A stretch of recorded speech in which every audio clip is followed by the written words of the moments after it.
Well, good afternoon, everybody. We're happy to be here.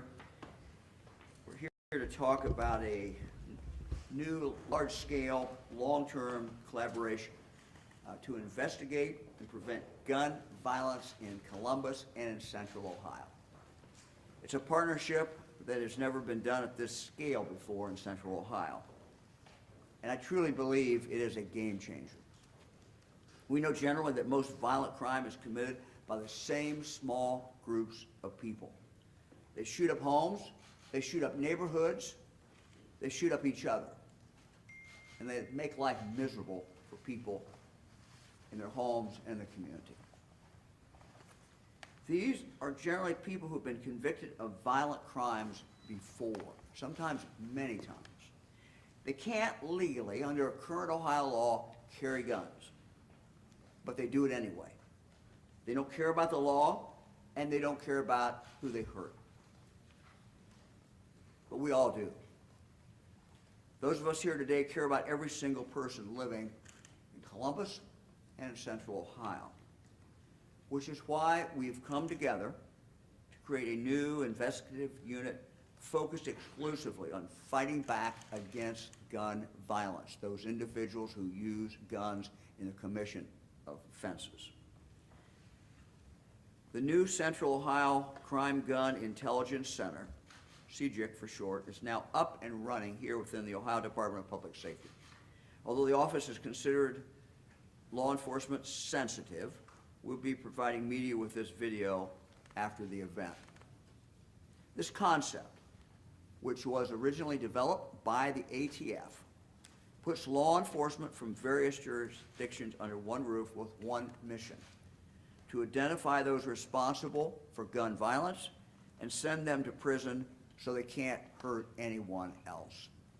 The new Central Ohio Crime Gun Intelligence Center is made up of full-time investigators, intelligence analysts, and firearms examiners from the following departments: the Columbus Division of Police, the Ohio State Highway Patrol, the Ohio Narcotics Intelligence Center, the Ohio Bureau of Criminal Investigation, and ATF. Several other agencies, including the Franklin County Sheriff's Office, Franklin County Prosecuting Attorney's Office, and U.S. Attorney's Office, are also supporting this initiative. This is an intensely collaborative effort, with these agents sharing much more than just office space. They're sharing intelligence, they're sharing leads, and evidence analysis, all in real time to identify shooters first. They're combining their expertise, their technology, their manpower to zero in on the people who are shooting and killing others without remorse. They are together, and I just had the opportunity to take a look at it. I know Mayor Ginther is going to, after this is over. Being in the same room next to each other makes all the difference in the world. The National Integrated Ballistic Information Network, NIBIN, is the centerpiece of these investigations. NIBIN technology is just truly remarkable. I had the chance to look at this when I was the Attorney General. I've had the chance to, again, look at it today. It compares ballistic evidence from shell casings, allowing investigators to essentially map out a gun's criminal history, when it's been fired, and where.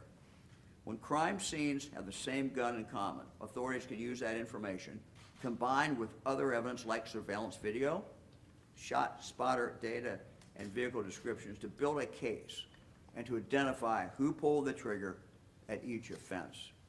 The Central Ohio CGIC started working cases shortly after the 4th of July this year, so we can give you some real examples of how this works. These cases are pending, and so we have to be very careful what we can say. Example number one: in June, someone fired shots into a home in Columbus. The gun wasn't recovered at the scene, but shell casings were. Investigators used NIBIN to make digital images of the shell casings, which were compared to other shell casings already in the NIBIN system. The NIBIN trace found the following: that in May of 2022, the gun was used to murder someone. In January of 2022, the gun was used to murder someone else. In August of 2021, the gun was used in a shooting. In December 2020, the gun was used in a shooting. In November 2020, someone used the gun to fire shots into a home and into a vehicle. Before that, shell casings from this gun were found in October 2020 at a shots fired scene.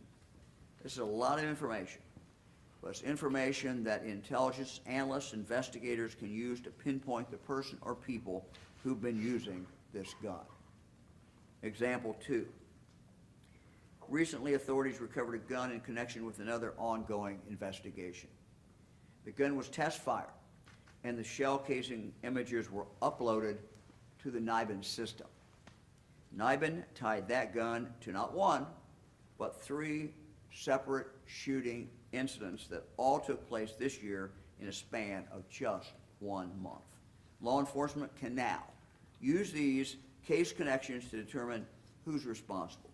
This is truly the next generation of intelligence-based policing.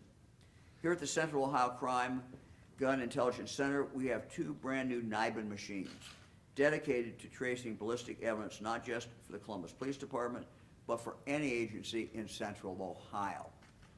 Again, it's a regional crime gun intelligence center, so we encourage departments in Central Ohio to utilize it. Any agency in Central Ohio can submit their evidence here for analysis and case support, and they can do that for free. NIBIN technology is not new technology, but until recently, access has been extremely limited. Although some of our larger law enforcement agencies have their own NIBIN machines, we all know Ohio is a big state, and many, many departments do not. Last year, with support from the General Assembly, we awarded around $10 million in grant funding to both the Ohio State Highway Patrol and the Attorney General's Office, Bureau of Criminal Investigation, to bring more NIBIN machines to Ohio. So if you're a law enforcement agency that is not in Central Ohio, you do have other options. I think the map is showing that somewhere. Yeah. We have just, if you look at the map, it kind of gives you an idea what we're doing now and what we're going to be doing. So in addition to the Ohio State Highway Patrol's 2 NIBIN machines here, they are also in the process of installing NIBIN machines in both Warren and Jackson to make it easier for agencies in these areas to submit evidence. These funds also allow BCI to go from 1 NIBIN machine to 6, 2 each at their crime labs in London, Richfield, and Bowling Green. The $10 million for this new technology is part of a total of around $250 million that we awarded to local law enforcement across Ohio to support localized violence reduction strategies and to recruit and retain officers, which is certainly those things are extremely important as well. As great as technology is, it can only enhance. It cannot replace old-fashioned police work. We have many talented investigators, we have analysts, we have firearm examiners working here. And although we can't know specifically what crimes these teams will prevent, we know with certainty that their work does in fact save lives. I just want to thank every single agency here today for recognizing the value of this collaboration and dedicating manpower to the cause. Mayor Ginther announced Columbus's plan for CJIC back in January. And I'm happy that we've been able to partner with him so we can offer services to the entire region.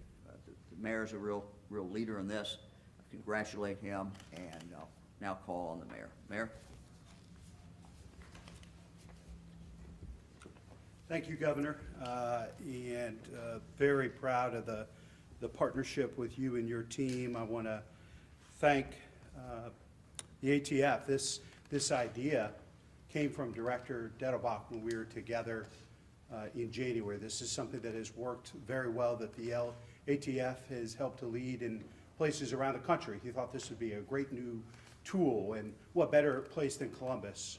We're known here for our collaboration and partnership, and we thought if it worked well for economic development and growth and housing and workforce development, we should put that same regionalism to work, that same collaboration in fighting and reducing crime. And so to the U.S. Attorney, to the State Highway Patrol. I see Sheriff Baldwin here.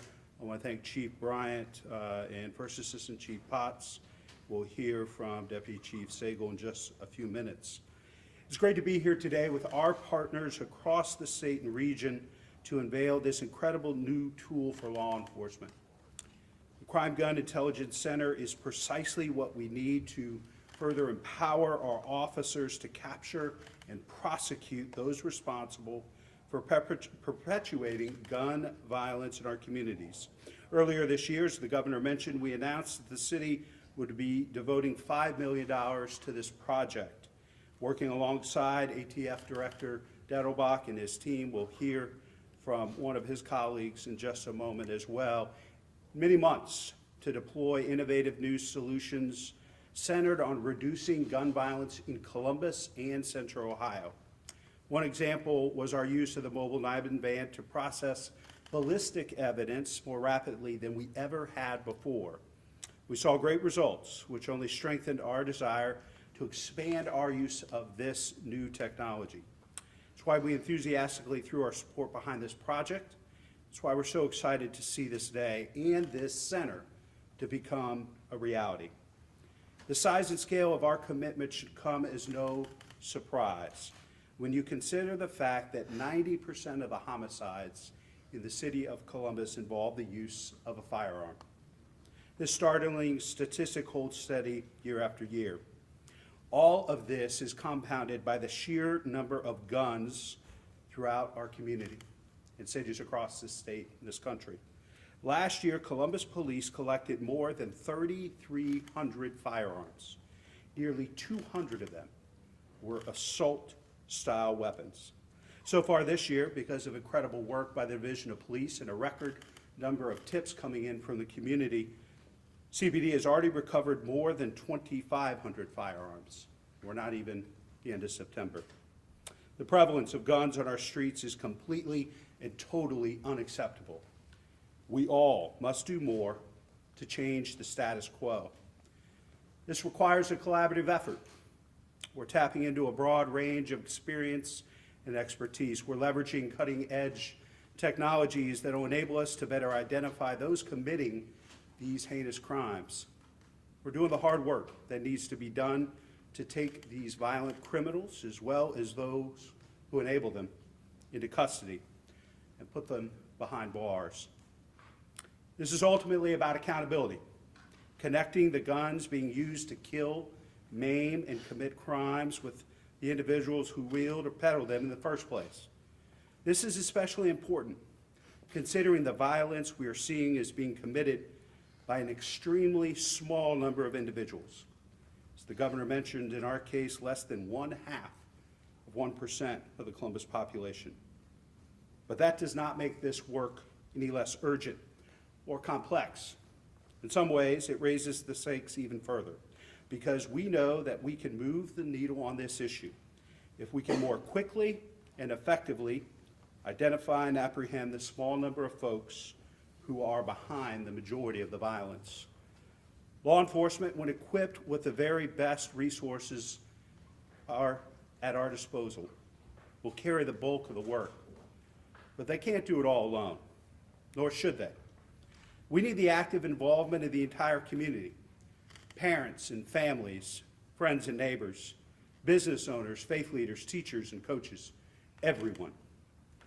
And with partners spanning every branch and every level of government, and with new tools like the Crime Gun Intelligence Center coming online and already having a positive impact, I am confident that we will prevail. It's now my pleasure to introduce a great partner and leader of this project. Please welcome ATF Special Agent in Charge, Daryl McCormick. Thank you.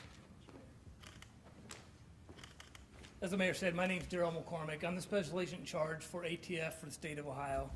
It's a real honor for me to be here with my law enforcement partners, but I want to especially thank Governor DeWine, Mayor Ginther, and Attorney General Yost, because your support and provision of resources is the reason we're here today. To my partner law enforcement leaders, you and your teams made this vision come true. Creating regional crime gun intelligence centers across the nation is a top priority for the ATF and the Department of Justice. At the heart of the Crime Gun Intelligence Center is a commitment to use unbiased data and intelligence to focus criminal investigations on that very few number of people who are causing the carnage in our communities. Crime Gun Intelligence, or CGI as we call it, means following the crime gun, squeezing every piece of evidence and information out of a firearm that's used in a crime or seized by law enforcement, and fusing that information together with other evidence and information to develop investigative leads that will help us identify, apprehend, and prosecute shooters, their accomplices, and those who illegally provide them firearms. The concept of the Crime Gun Intelligence Center is this: a multi-agency, multifunctional center designed to maximize the use of crime gun intelligence and to focus solely on combating violent gun crime. This CGIC here has a robust intelligence section with numerous intel analysts. Every day, they reviewed NIBIN leads. Those are the leads coming in from the National Integrated Ballistic Information Network. They examine trace reports, firearms tracing, and have access to crime gun information from all the multiple partner agencies. This is why the partnership is so important. NIBIN, as we've talked about, is a key tool. And as the governor stated, NIBIN allows us, what we have is the agencies bring evidence to a NIBIN site, and we have two here in City of Columbus, one at Columbus Division of Police and now one here. That evidence is entered into the NIBIN system, and that's where we make the comparison. And it tells us two things. It tells us when one crime scene is connected to another. That may be disparately different place around the city. It may be at a totally different time scene. It could be a year apart from each other. And then it tells us when we recover a gun, whether that gun is linked to a shooting incident. Firearms tracing is another vital tool. Tracing reveals the identity of the first person to purchase the firearm. This is real important in Central Ohio because 30% of the firearms recovered and traced by law enforcement have what we call a time to crime of less than 1 year. That means within 1 year of being purchased, they are recovered on the street involved in a crime. Taking these two tools and fusing the information that they reveal with information already collected is the essence of crime gun intelligence-led investigations. The CGIC also has a dedicated, robust investigative team to follow up on the leads generated by the intel team. This may mean that they lead or initiate investigations, or that they support other agencies or other units within the departments on their current investigations.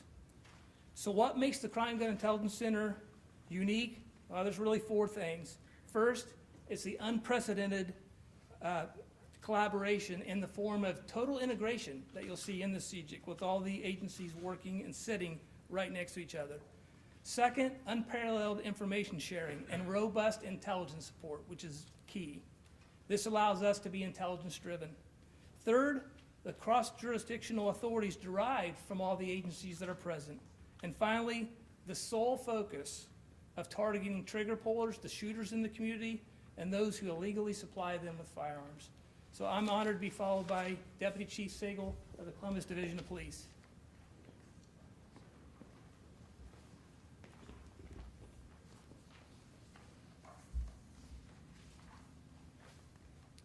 Good afternoon.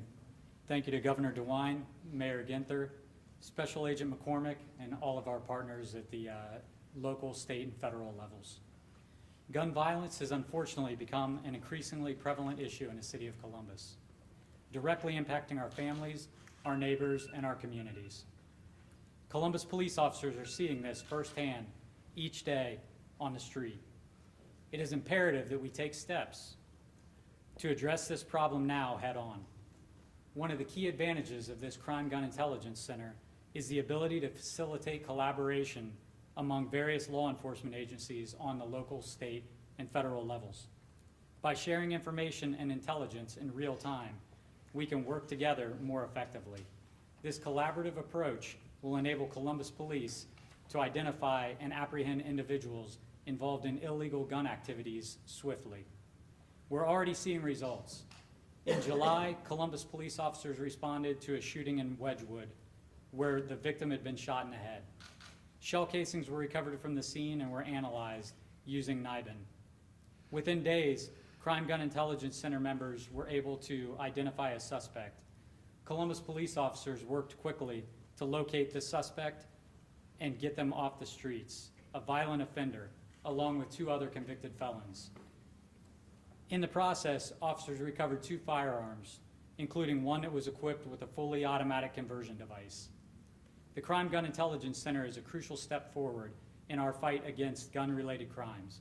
By leveraging technology, collaboration, and community engagement, we can make significant strides in reducing gun violence and ensuring Columbus is the safest big city in America. Thank you, and it's my pleasure to introduce Ohio State Highway Patrol Colonel Jones.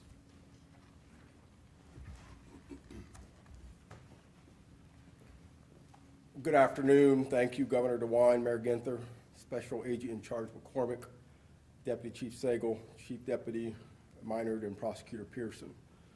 I'm honored to be here today as we discuss this important collaboration known as the Crime Gun Intelligence Center, or the CGIC. Not only is the CGIC important because of the collaboration of all these agencies, but also because it houses the National Integrated Ballistic Information Machine, or NIBIN. So I want to talk about NIBIN for just a minute and give you an explanation of what it is. I want to take a moment to share with you exactly what NIBIN is and how it assists law enforcement.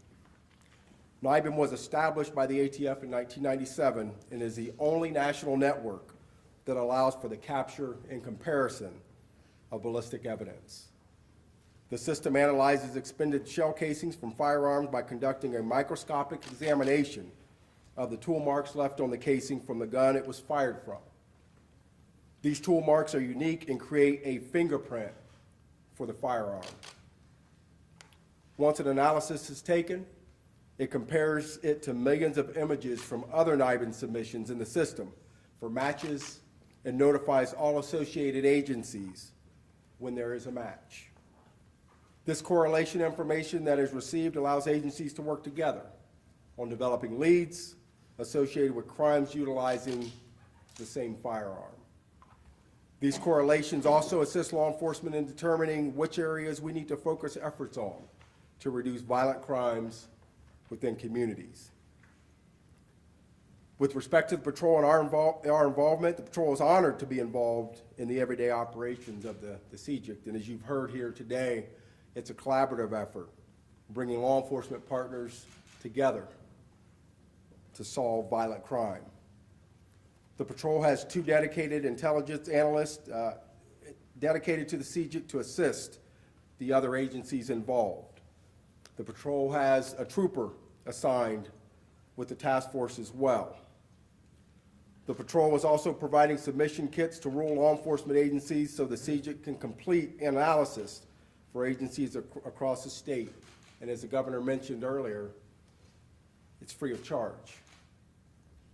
We will continue to provide our uniform, criminal patrol, aviation, and investigative support to agencies needing assistance around the state in an effort, a collective effort, to reduce violent crimes.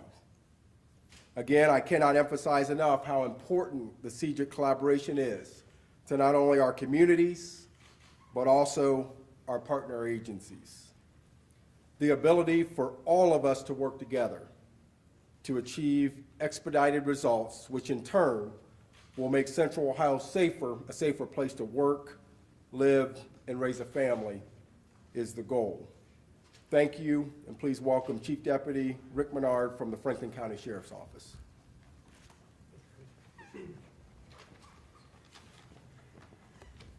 First of all, thank all of you for being here, coming here to hear about it, to get the word out to other agencies so that they know this technology and this partnership exists, and hopefully that will spread throughout the state. And I'd like to thank the ATF for their leadership in bringing the vision of the CGIC here to Central Ohio and making it available for all of the agencies in the region. Obviously, I'd like to thank the governor, DPS, the Attorney General's office, Columbus Division of Police, the Mayor's office, OSP, for their collaboration and their contribution to making this center what it is and what it's going to be in the future. On behalf of my boss, Sheriff Dallas Baldwin, we're pleased to be a part of the CJIC. And the CJIC, as you've heard from some of the speakers here, is going to knock down silos that have existed or continue sometimes to exist between local, state, and federal partners. And so bringing all of those partners under one roof to share information and to share resources is outstanding. You know, it's an intel hub, as you heard mentioned, evidence-based approach to connect incidents and cases in a more focused way for a better successful outcome as well.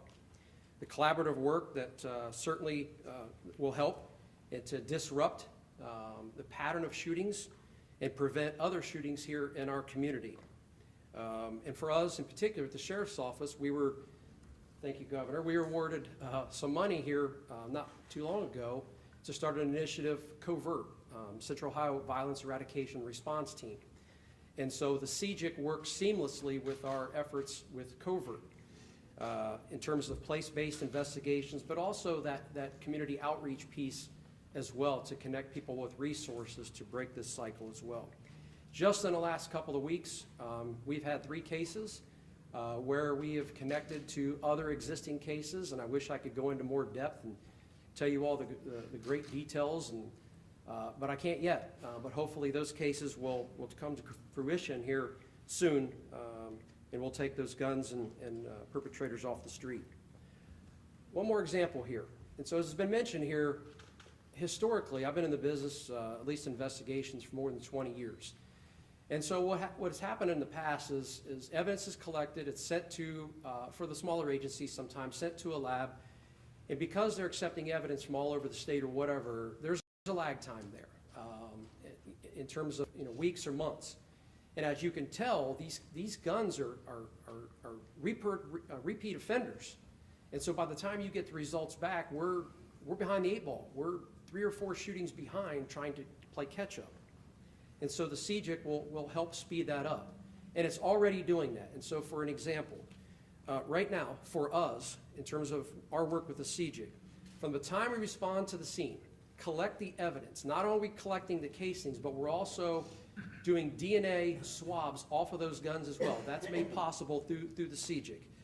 That gun is then test fired at our range or one of the partner agencies' ranges. Then there's an acquisition made in terms of comparisons over here at the CJIC. That used to take months. It's down to 1 hour. 1 hour. And so that's the power of bringing all of these great folks together and their willingness to contribute resources. So again, thank all of them, and thank you for being here.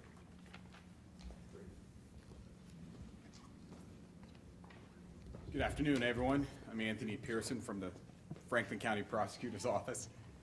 Today marks a significant milestone in our ongoing efforts to ensure the safety and security of our communities.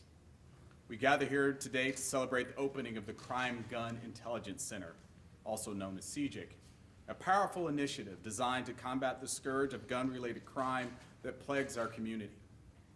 In a world where gun violence remains a pressing concern, this center symbolizes our commitment to protect our citizens and keep our communities safe. At the heart of CJIC is the relentless pursuit of gun criminals. It is here that our law enforcement agencies come together, pooling their collective resources and expertise to track, apprehend, and bring to justice those who would harm our communities with firearms. This coordinated approach is a testament to the power of unity in the face of adversity. But the CJIC is not just about apprehension. It's about prevention as well. By analyzing data, identifying trends, and sharing crucial information among law enforcement agencies, we aim to stop gun violence before it even happens. This proactive approach will save lives and help build safer, more resilient communities. Together with the dedication of our law enforcement officers and support of our communities, we will make our streets safer and bring an end to the reign of gun criminals. And let this center send a message to the gun-toting criminals on the streets. You will not outsmart us. You will not outnumber us. You will not outwork us. But again, more importantly, due to the help of the CJIC and the center opening, you will not outsmart us. I want to thank specifically Governor DeWine and Mayor Ginther and all of our law enforcement community and partners in help opening this center. Because even if we have the most robust investigation in the world, it all means nothing if we don't have an effective, efficient prosecution. And the opening of the CJIC Center helps us with a more effective, smarter prosecution. Thank you. Now I'll pass it to Governor DeWine for questions. Just a couple additional things. As you can see, a number of departments are involved here. BCI is involved. The Attorney General, David Yost, could not be here today, but I want to thank him. His men and women who are embedded in this really make a huge, huge difference, and we appreciate what they do very much. Also, we mentioned, I don't think I've mentioned it, but ONIC, we've talked a lot about in previous press conferences, is physically going to be moved right next to this unit. So once again, having people in close proximity to each other is just so very, very, very important.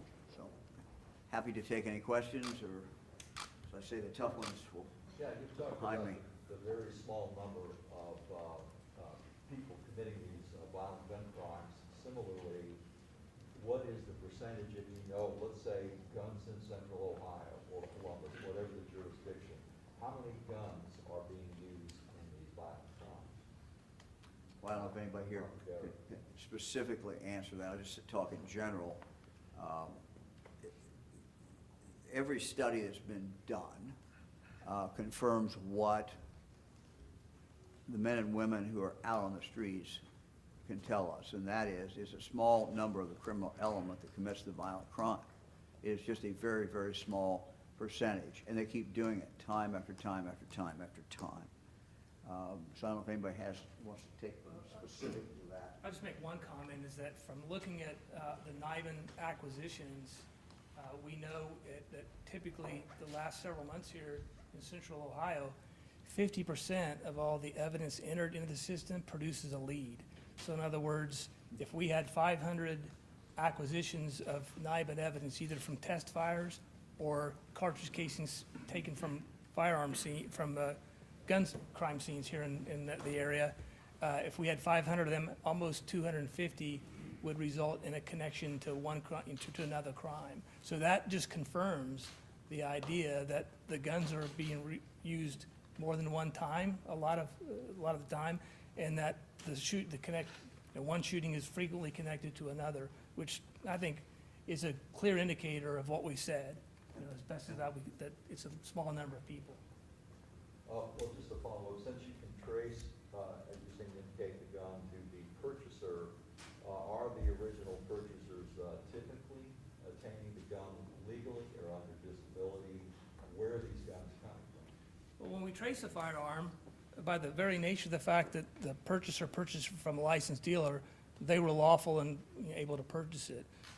This gets down to straw purchasing, and it's what I think is a significant problem here. I will tell you that right now, here in this region this year, 10% of all the crime guns recovered and traced by law enforcement had a time to crime of 90 days or less.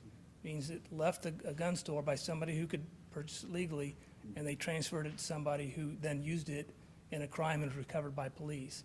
That's a problem in my mind, because if, I think the mayor, someone spoke to the number, and it's like 2,500 guns taken by Columbus Police so far this year, just Columbus Police. 10% of those then, 250 firearms were purchased within 90 days of that recovery.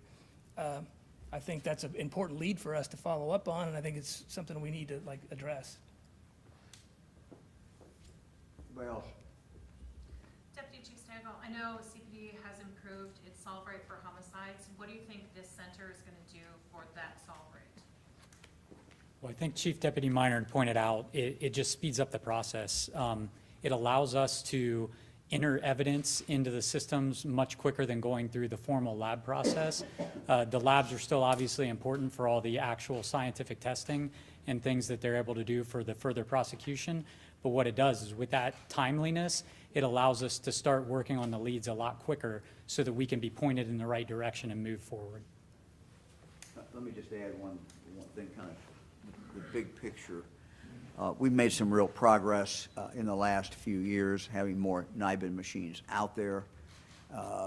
We've also had money go to local police departments so that they can better put that information in. The data that's sitting there in a property room does not help. And so while the focus today is on Columbus, it's also on Central Ohio. And I just want to make a plea again to those departments that are out there in Central Ohio, whether it's in Franklin County or outside Franklin County. If you go to a crime scene and you have these shells and you can't get them in, or you're not going to get them in, bring them in, and we will get them in. Look, the more data goes in, the better opportunity there is to solve crimes. Anybody else? How does this play a role, or can someone expand more on how it plays a role in prevention? Because a lot of this is looking at evidence after a crime has already happened. So where does the prevention aspect of this come into play? So obviously, if we're talking about guns being interconnected with other crimes, we're looking at the prevention of the next crime. So as these guns link to 7, 8, 9 different shootings, we obviously see a pattern there, right? And we know that there's going to be more associated shootings out of it. So again, when it comes to the timeliness and the collaboration, if we're able to identify these patterns quicker and then pick up on those patterns and then find that crime gun and then attach it to a suspect, take that suspect into custody, that's going to hopefully speed up our time of taking that violent offender off the street and get him into prosecution. Okay, anybody else?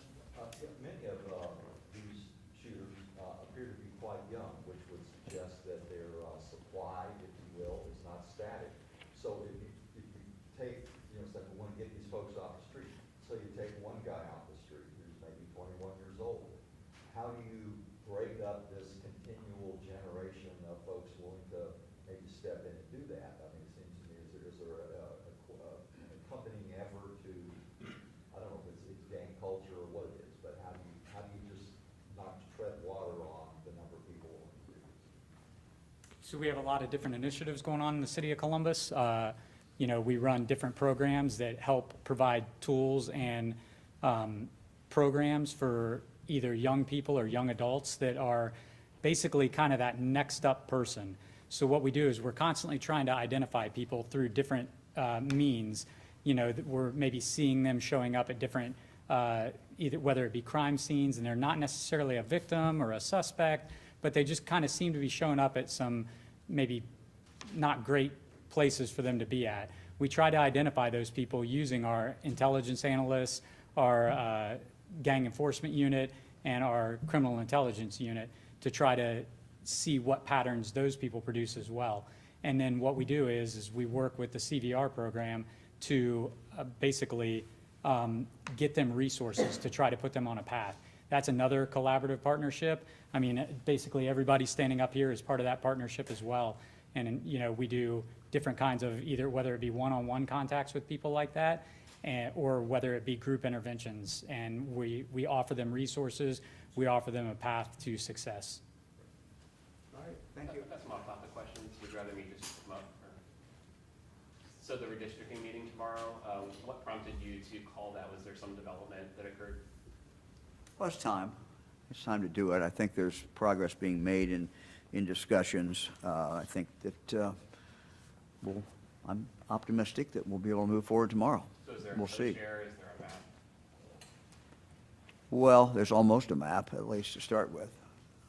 We're not quite there yet, but the House and the Senate going back and forth, but they're close. Republicans are close, and then we at least will have some place to start the process. So what we would hope is tomorrow that people have a map, introduce the map, get this thing rolling. I think once the issue of the map is dealt with, at least to start with, at least, that the chairmanship problem will resolve itself as well. So we'll see. Thanks, everybody.